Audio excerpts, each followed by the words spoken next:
હર હર મહાદેવ મિત્રો, કેમ છો બધા? મજામાં? હું તે મજામાં જ છું. આવી જાવ અમારા નવા બ્લોગમાં તમારું સ્વાગત છે. તો હવે જો શ્રાવણ મહિનો બેસી ગયો છે એટલે બધા કમેન્ટમાં હર હર મહાદેવ લખતા જાય છે. અને જો કામ કરીને હવે જો ફ્રી થઈ ગયા છે ને આજે તો અમારે બહાર જવાનું છે અને બહાર જાવી છે. ગાડીઓ આપણે ક્યાં જવાનું છે? ટાટા. ક્યાં જવાનું ભાઈ? ટાટા જવાનું છે. રીવને તે ટાટા જવું છે તો હારું હાલો બના રહેજો બ્લોગમાં. અમે જો હવે બહાર જઈ છીએ.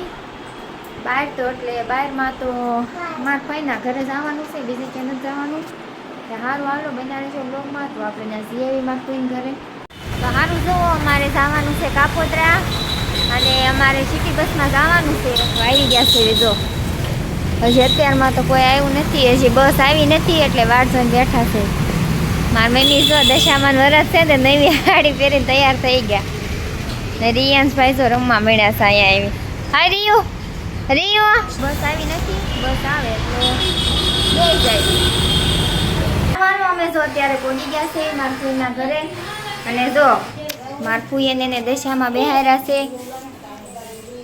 જો દશામાનું સ્થાપન કર્યું છે. જો જે દશામાં લખતા જજો કમેન્ટમાં બધાય. સાંઢળીને એવું બનાવ્યું છે બધું જો. બીજા 2-3 જણા ભેગા રહેતા હશે ને એટલે. અને અહીંયા જો દશામાનું મંદિર છે. જો માતાજીની મૂર્તિ જોઈ લો બધાય. આ જો માનતાઈઓ આવે બધી જો કેટલા બધા પારણિયા ચડાવ્યા છે ને દર્શન કરવા આવ્યા છે. વ્યાસ જો હાડીઓ બનાવે છે ભાઈ. જો કેટલું બધું કામ કરવા માંડ્યા છે. જો હાડીઓની તો આખી રૂમ ભરી છે. જો આમાં ફૂઈ છે જો રસોઈ કરવા માંડ્યા છે, શાક બનાવે છે. જો હાલો જમવા પી બધા. હા આવી જાવ જમવા બધાય. આ રસોડું છે જો માર કોઈને એનું. અત્યારે તો લાગી ગયા છે 5:30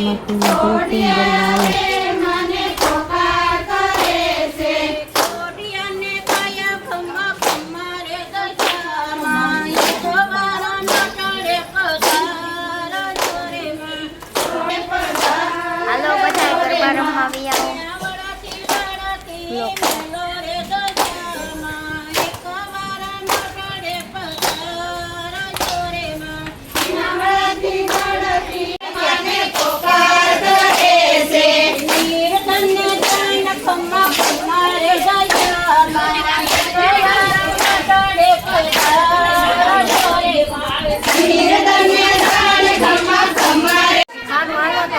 ગરબા લઈ લીધા છે.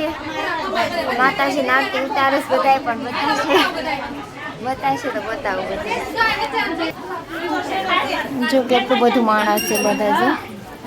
જો બહુ બધું માણસ આવે હું અહીંયા મંદિરે. જો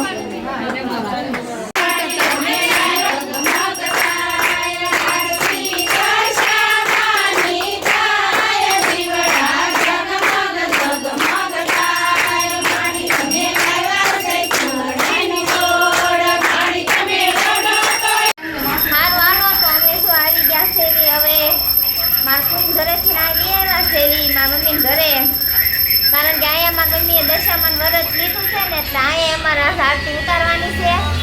એટલે હવે અમે અહીંયા આરતી ઉતારશું. બધું આરતીનું તૈયાર કરે છે. આ બધા જો આટા મારે છે. ગૌતમ આવીને ફોન જોવા માંડ્યા છે ને રિયાંશભાઈ શું કરે છે આમ જો દશામાં પાસે છે એવી રીતે. સૌ દશામાં. Ay, Río.